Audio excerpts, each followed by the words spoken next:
नमस्कार, मी प्रज्ञा. न्यूज अनकटच्या प्राइम टाइम बुलेटिन मध्ये आपलं स्वागत. सविस्तर वृत्त पाहण्याआधी नजर टाकूयात महत्त्वाच्या हेडलाईन्सवर. अमल महाडिक आणि सतेज पाटील हे एकत्र आल्यानं चर्चेला उधाण आलंय. अमेरिकेने मध्यस्थी करत भारत पाक मध्ये शस्त्रसंधी घडवून आणली, हा चुकीचा निर्णय. जालन्यातील नागरिकांच्या प्रतिक्रिया. 13 मे रोजी रविकांत तुपकर घराच्या अंगणातच कुटुंबासह करणार उपोषण. आणि राष्ट्रसेवेसाठी खासदार डॉक्टर प्रशांत पडोळे यांचा पुढाकार. आता पाहूयात बातम्या विस्तारानं. कोल्हापुरात एकमेकांचे कट्टर राजकीय विरोधक असणारे आमदार सतेज पाटील आणि आमदार अमल महाडिक एकत्र आल्याचं पाहायला मिळाले. त्यामुळे राजकीय वर्तुळात चर्चेला उधाण आले. अमल महाडिक आणि सतेज पाटलांच्यात पहिल्यांदाच एका प्रश्नासाठी एकमत झाले. कोल्हापूर विमानतळाजवळचा उजळावाडी ते तामगाव रस्ता बंद केल्यानं पर्यायी रस्ता तातडीनं उपलब्ध करून देण्याची सतेज पाटील यांनी मागणी केली आहे. आमदार अमल महाडिक आणि आमदार सतेज पाटील या दोघांनीही एकत्र येत पालकमंत्री प्रकाश आबिटकर यांच्या समोर याबाबत निवेदन केले. भारत पाक शस्त्रसंधीवर जालन्यातील नागरिकांनी आपल्या प्रतिक्रिया व्यक्त केल्यात. अमेरिकेनं मध्यस्थी करत भारत पाक मध्ये शस्त्रसंधी घडवून आणली, हा चुकीचा निर्णय असल्याचं जालन्यातील नागरिकांनी म्हटले. भारतानं अणुबॉम्ब टाकून पाकिस्तानला उडवून टाकलं पाहिजे असं म्हणत भारतानं पाकिस्तान सोबत सर्व व्यवहार थांबवून पाकिस्तानची आर्थिक कोंडी केली पाहिजे, अशा प्रतिक्रिया जालन्यातील नागरिकांनी भारत पाक शस्त्रसंधीवर दिल्यात. पाकिस्तान कुत्र्याचं शेपूट आहे, कधीच सरळ होणार नाही असं सांगत भारतानं पाकिस्तानला देशाच्या नकाशातूनच मिटवून टाकलं पाहिजे असं मत जालन्यातील नागरिकांनी मांडलंय. खरं म्हणलं तर हे युद्धच थांबायला नव्हतं पाहिजे. यामध्ये चांगली संधी भारताला चालून आली होती आणि सर्व देश आपल्या बाजूने उभे होते. जर युद्ध सुरू राहिलं असतं तर पाकिस्तानने आता तर त्यांनी हातपाय टेकलेच, पण पाकिस्तान यानंतरही भविष्यातही त्यांनी भारतावर काही आघात करायचा, अतिरेकी हल्ले करायचे असं कधी स्वप्नात सुद्धा विचार केला नसता. ज्याप्रमाणे अमेरिकेवर डोनाल्ड ट्रम्पने हल्ला केला होता, अमेरिकेने त्याला शोधून घरातून काढून त्याला मारलं होतं, त्याप्रमाणे हे जे अतिरेकी होते पहलगाम मधले, या पहलगाम मधले अतिरेकी कुठे आहेत? भारताने सर्वात अगोदरची जी मागणी होती पहलगाम मधल्या अतिरेक्यांना आमच्या ताब्यात द्या, त्याच्यानंतर आम्ही पुढची बोलणी करू, ही मागणी सर्वात मोदी साहेबांनी या देशासमोर ठेवायला पाहिजे होती. जर तसं झालं असतं, ते अतिरेकी आपल्या ताब्यात मिळाले असते तर खऱ्या अर्थाने आपण जिंकलो असं म्हणता आलं असतं. जन्मदिवसाच्या दिवशी 13 मे रोजी मंगळवारी सकाळी 9 वाजेपासून ते रात्री 9 वाजेपर्यंत रविकांत तुपकर घराच्या अंगणात सहकुटुंब अन्नत्याग करणार आहेत. शेतकऱ्यांच्या कर्जमुक्तीसह इतर मागण्यांवर सरकारचं लक्ष वेधण्याचा प्रयत्न या निमित्तानं करण्यात येणार आहे. पहलगाम दहशतवादी हल्ल्यात 26 भारतीयांचा मृत्यू झाला. शहीद भारतीय जवानांसह नागरिकांना आदरांजली वाहण्यासाठी देखील तुपकर व त्यांचे कुटुंबीय एक दिवसीय उपवास करणार आहेत. जन्मदिवसाच्या दिवशी मी एक संकल्प केलेला आहे. 13 मे 2025 रोजी सकाळी 9 ते रात्री 9 पर्यंत मी माझ्या घराच्या अंगणामध्ये परिवारासहित उपोषण करणार आहे. त्याचं कारण असं आहे की पहलगामला जो दहशतवादी हल्ला झाला, यामध्ये 26 पर्यटकांना निरपराध असताना सुद्धा त्यांना आपले प्राण गमवावे लागले. दुसऱ्या बाजूला दिवसाला 10 शेतकरी आत्महत्या करतायत. शेतकरी कर्जाच्या ओझ्याखाली बुडालेला आहे. आत्महत्येच्या उंबरठ्यावर शेतकरी उभा आहे. पीक कर्ज द्यायला बँका तयार नाहीत. दुसऱ्या बाजूला बँका होल्ड लावतायत, वसुलीसाठी जबरदस्ती करतायत. पीक विम्याचा प्रश्न अजूनही प्रलंबित आहे. अनेक लोकांना पीक विमा मिळालेला नाही. कर्जमुक्तीचे आश्वासन सरकार पाळायला तयार नाही. या शेतकऱ्यांच्या मागण्या घेऊन आणि शेतकऱ्यांप्रती कृतज्ञता व्यक्त करण्यासाठी, जे आपले लोक शहीद झाले त्यांच्याप्रती आदरांजली वाहण्यासाठी मी एक दिवसाचं परिवारासहित उपोषण करणार आहे. 13 मे 2025 ला सकाळी 9 ते रात्री 9 पर्यंत मी माझ्या घराच्या दारामध्ये उपोषणाला बसणार आहे परिवारासहित. सध्या भारत आणि पाकिस्तानात युद्धजन्य परिस्थिती निर्माण झाली असून भारतीय सेना देशाचं संरक्षण करत आहे. या राष्ट्रसेवेत आपलंही योगदान असावं याकरता भंडारा गोंदिया लोकसभेचे खासदार डॉक्टर प्रशांत पडोळे यांनी पंतप्रधान नरेंद्र मोदी आणि लोकसभा अध्यक्ष ओम बिर्ला यांना पत्र देऊन सैनिक सेवेकरिता आपल्या 1 महिन्याचं वेतन कपात करण्यात यावं अशी विनंती केली आहे. खासदार डॉक्टर पडोळे यांनी लोकप्रतिनिधी म्हणून घेतलेल्या त्यांच्या निर्णयानं नागरिकांनी त्यांचं अभिनंदन केलं. पहलगाम में जो आतंकवादी दहशतवादी भयाड़ हमला हुआ है, उसके खिलाफ में हमारे राहुल जी गांधी कांग्रेस पक्ष और भंडारा गोंदिया जिला के समस्त लोग हम ये सरकार के साथ में हैं, सैनिकों के साथ में हैं। जो आज लड़ाई हुई है वो लड़ाई में हम साथ देने के लिए, मैं एक चिकित्सक हूँ और मैं वहाँ पे हमारे जो भाई बहन लड़ रहे हैं, देश में एकता है। भले ही मैं कांग्रेस पक्ष का खासदार हूँ, लेकिन मैंने मोदी जी, हमारे प्रधानमंत्री जी और ओम जी बिरला इनको लेटर लिखा है कि मैं वहाँ पे भी उनके साथ में खड़ा हूँ और उनके साथ में लड़ने के लिए भी खड़ा हूँ। और साथ में ये जो आपत्ति आई है उसके लिए तो पैसा लगता ही है, इसलिए मैं 1 माह का वेतन भी देने के लिए तैयार हूँ। राष्ट्रवादीचे दीपक मानकर यांच्यावर पुण्यातील समर्थ पोलीस ठाण्यात गुन्हा दाखल करण्यात आलाय। रेड हाऊस फाउंडेशन या संस्थेच्या अकाउंटमधून मोठ्या प्रमाणात आर्थिक व्यवहाराची देवाणघेवाण झाल्याचं दिसून आल्यानंतर पोलीस त्याचा पुढील तपास करत होते। यावेळी जे बनावट डॉक्युमेंट बनवण्यात आले होते ते रौनक जैन आणि दीपक मानकर यांच्यात बनलं असल्याचं निष्पन्न झालं, त्यामुळे हा गुन्हा दाखल करण्यात आलाय। आणि पुढील तपासादरम्यान आम्हाला जे माणसाच्या अकाउंटमध्ये ते पैसे गेले होते त्याच्याकडे तपास करण्यात आला। अधिक तपासामध्ये असं निष्पन्न झालेलं आहे की एका व्यवहार करत असताना एक जे डॉक्युमेंट आहे तो फोर्ज करण्यात आला होता। ते फोर्ज डॉक्युमेंट ज्यावेळी आम्हाला तपासादरम्यान मिळाला त्याची सखोल चौकशी करण्यात आली आणि सदरचा जे डॉक्युमेंट आहे त्या डॉक्युमेंटवर एक स्टॅम्प पेपरवर त्याचे जे ओरिजिनल नंबर आहे किंवा त्यातली जे सही आहे, त्यातले शिक्के आहे ते बॅकडेटेड आहे आणि ते स्टॅम्प नंतर घेतला गेला आहे कोषागारामधून।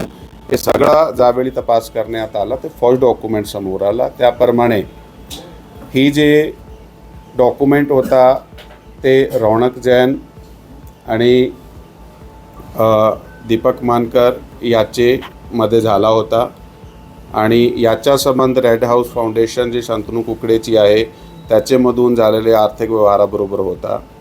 म्हणून सदरचा गुन्हा हा तिघा व इतर काही इसमाविरुद्ध दाखल करण्यात आलेला आहे। समर्थ पोलीस स्टेशनला 337(2), 340(2) आणि 338 आणि 3(5) भारतीय न्याय संहिताखाली गुन्हा दाखल करण्यात आलेला आहे। बातमीपत्रात वेळ झाली आहे छोट्याशा विश्रांतीची, लगेचच परत येऊया। तोपर्यंत पाहत रहा न्यूज अनकट। ऐतिहासिक वारसा लाभलेला मराठ मुलूक महाराष्ट्र। या महाराष्ट्राला विविध रंगी छटा आहेत। साहित्य, कला, पर्यटन, नृत्य, भाषा, संत परंपरा अशा विविधतेने तो नटलेला आहे। हीच गौरवशाली विविधता जपत स्वरंग मराठी केवळ महाराष्ट्राच्या सांस्कृतिक संहितेपुरते मर्यादित न राहता समकालीन नवकल्पनांवर आधारित कार्यक्रमांद्वारे मराठी मनोरंजन विश्वात स्वतःची एक अनोखी जागा निर्माण करत आहेत। मराठी मनोरंजन क्षेत्रातील उत्तम दिग्दर्शक, लेखक आणि निर्मात्यांच्या प्रतिभेचा पुरेपूर वापर करून मनोरंजनाचा आगळा वेगळा रंग उधळण्यास आम्ही सज्ज आहोत। स्वरंग मराठीचे उद्दिष्ट मराठी मनोरंजन क्षेत्रामध्ये मनोरंजनाची वहिवाट सोडून, रूढीवादी पद्धती तोडून मनोरंजनाचा समृद्ध अनुभव प्रदान करून देण्याचा आहे। म्हणूनच यात विविध पद्धतीचे मनोरंजक आणि माहितीपूर्ण कार्यक्रम स्वरंग मराठीवर बघता येतील। शेवटी एकच, धकाधकीच्या जीवनात धांगडधिंगा करण्यापेक्षा बसूया, हसूया, गाऊया, जगूया। नाती गोती श्रावण मोती गावामधले जीवंत रंग, नाती गोती श्रावण मोती गावामधले जीवंत रंग। चला जोडूया, चला पाहूया, जशी संस्कृती तसा स्वरंग। बातमीपत्रात पुन्हा एकदा स्वागत। आता पाहूयात उर्वरित काही महत्त्वाच्या घडामोडी। क्षेत्र महाबळेश्वर येथील एका जुन्या विहिरीत छत्रपतींच्या इतिहासाचे साक्षीदार ठरणाऱ्या वस्तू सापडल्यात। या विहिरीत जुन्या काळातील तलवार, खंजीर, दांडपट्टा आणि गव्याचं शिंग दिसत आहे। 4 फुटाच्या रुंद आणि सुमारे 40 ते 50 फूट खोल असलेल्या या जुन्या विहिरीत ही शस्त्र स्थानिकांना बॅटरीच्या उजेडात दिसून आली। स्थानिकांनी तातडीने याबाबतची माहिती वाई प्रांताधिकाऱ्यांना दिली। या वस्तू शिवकाळातील असल्याची शक्यता स्थानिकांनी व्यक्त केली आहे। बुद्ध पौर्णिमेच्या दिवशी जळगाव जिल्ह्यातील यावल वन विभागाच्या वतीनं पशुपक्ष्यांची गणना केली जाणार आहे। याचाच आढावा घेतलाय आमचे प्रतिनिधी आत्माराम पाटील यांनी। सध्या यावल वन विभागामार्फत बौद्ध पौर्णिमेच्या औचित्य साधून वन विभागाच्या हद्दीत जे मचान तयार केलेले आहेत, या मचान तयार करण्याचा उद्देश असा की जे बौद्ध पौर्णिमेच्या सकाळी जे पशुपक्षी प्राणी जे पाणी पिण्यासाठी येतात, रात्रीच्या वेळेस असे किंवा सकाळी असेल, तर त्यांची कुठेतरी जनगणना व्हायला पाहिजे। पशुपक्षी किती आहेत, प्राणी किती आहेत, त्याची कुठेतरी जनगणना व्हायला पाहिजे। या उद्देशाने ही मचांची व्यवस्था वन विभागामार्फत केली आहे। आपल्यासोबत JP सूर्यवंशी जे वनरक्षक आहेत लासूरचे, आपण त्यांच्याकडनं काही माहिती जाणून घेऊ का सर? आम्हाला एक सांगा की हे जे मचान तुम्ही जे उभं केलं आहे ते पशुपक्षींची जनगणना कोणत्या मार्फत किंवा जनगणना कशी स्वरूपाची करणार आहात? पशु पक्षी जे आहेत आणि काही जलतरणसारखे जे असतात, म्हणजे काही ठिकाणी मगर असतात, आपल्या इथे याच्यात नाही आहेत, पण काही ठिकाणी मगर, मासे वगैरे हे जे काही प्राणी असतात, तर यांची जी जनगणना तुम्ही सांगतात, तर त्याची ही गणना वर्षातनं एकदा किंवा जसं शासनाने सांगेल त्याप्रमाणे आम्ही करत असतो। तर हे आनेर डॅमच्या याच्यावर बरेचसे इथे प्राणी पाणी पिण्यात येत असतात आणि रात्रीच्या वेळेस किंवा पहाटेच्या वेळेस नेहमी हे प्राण्यांची आपली तहान भागवायची किंवा गस्ती करायची त्याची सवय असल्यामुळे आम्ही इथे मचान बांधून त्याची गणना करण्यासाठी आलेलो आहोत। शिवसेना नेते डॉक्टर नीलम गोरे यांच्या नेतृत्वाखाली अहिल्या संकल्प दौऱ्याचं आयोजन करण्यात आले। 15 मे ते 17 मे या कालावधीत हा दौरा राबवण्यात येणार आहे। लाडक्या बहिणींचा सन्मान, महिलांच्या समस्या ऐकून घेणं, त्यांच्या सशक्तीकरणासाठी उपाययोजना मांडणं, तसेच स्थानिक शासकीय अधिकाऱ्यांशी समन्वय साधून प्रशासकीय पातळीवर त्वरित कारवाईसाठी पाठपुरावा करणं हे या दौऱ्याचं मुख्य उद्दिष्ट आहे। हा दौरा महिलांच्या हक्कांसाठी एक महत्त्वपूर्ण टप्पा ठरणार असल्याची माहिती नीलम गोरे यांनी पत्रकार परिषदेद्वारे दिली आहे। होळकर यांच्या 300व्या जन्मशताब्दीच्या निमित्ताने नुकतंच मोठं बैठक चौंडी या ठिकाणी झाली आणि या कॅबिनेट बैठकीमध्ये अनेक चांगले निर्णय घेतले गेले। त्याच्यामध्ये आदिशक्ती जागृती मोहीमसुद्धा घेतलेली आहे। अर्थात मी स्वतः निवेदन दिलेलं होतं, ज्यांना प्रत मिळाली नसेल ती प्रत मी आपल्याला सगळ्यांना आज देते।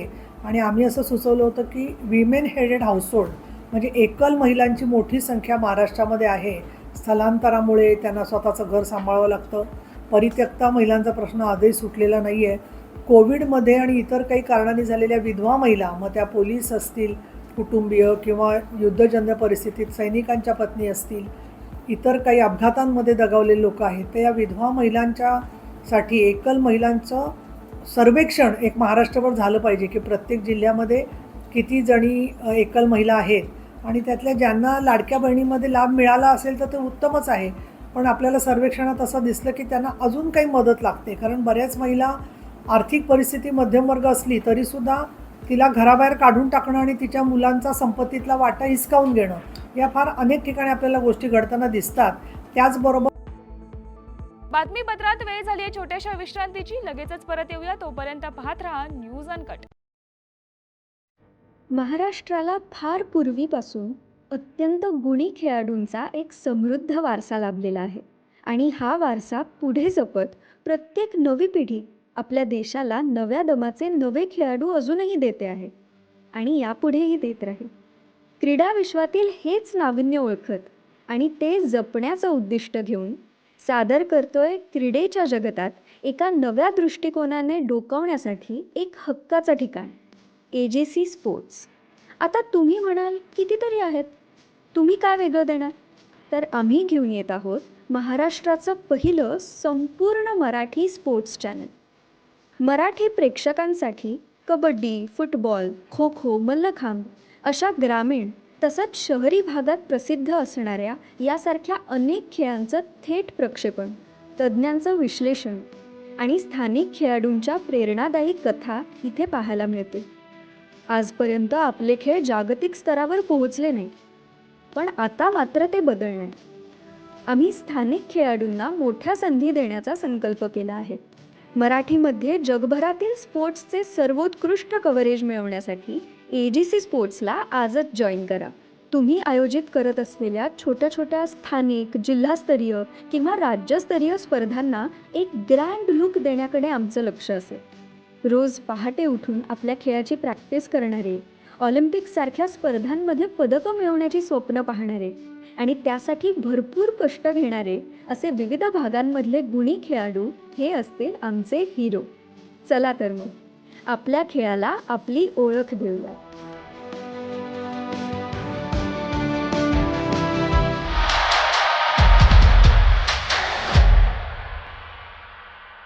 बातमीपत्रात पुन्हा एकदा स्वागत. आता पाहूयात उर्वरित काही महत्त्वाच्या घडामोडी. छत्रपती संभाजीनगरच्या जरंडी परिसरात वादळी वाऱ्यासह मुसळधार अवकाळी पावसानं हजेरी लावली आहे. दरम्यान अवकाळी पावसामुळे बरीच झाडे उन्मळून पडली. तासभर झालेल्या पावसानं शेतात पाणी साचल्याचं पाहायला मिळाले. दरम्यान मेघगर्जनेसह झालेल्या वादळी पावसानं निंबायती शिवारात एक झाड कोसळून त्याखाली 2 मोटारसायकलींचा चुराडा झालाय. मोटारसायकल चालक तौसिफ शेख यात गंभीर जखमी झालेत.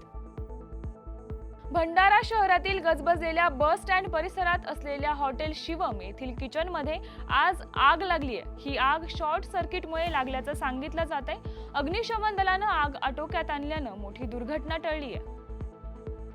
कोल्हापूर विमानतळ परिसरातून जाणारा उजळाईवाडी तामगाव रस्ता कोल्हापूर जिल्हाधिकारी यांच्या आदेशानं बंद करण्यात आला आहे. मात्र या रस्त्याला वाहतुकीसाठी पर्यायी रस्ता न दिल्यानं नागरिकांनी आंदोलन छेडले. विमानतळ विस्तारीकरण झाल्यानंतर हा रस्ता बंद करण्यात आला आहे. मात्र आम्हाला आता तात्काळ दुसरा रस्ता उपलब्ध करून द्यावा अशी मागणी या गावकऱ्यांनी केली आहे. ज्या ठिकाणी हा रस्ता बंद करण्यात आला आहे तिथे नागरिकांनी एकत्र येत आंदोलन केले. शिवाय प्रशासनाच्या विरोधात तीव्र घोषणाबाजीही करण्यात आली आहे. या बातमीसह वेळ झाली आहे प्राईम टाइम बुलेटिन मध्ये इथेच थांबण्याची. पाहत रहा न्यूज अनकट.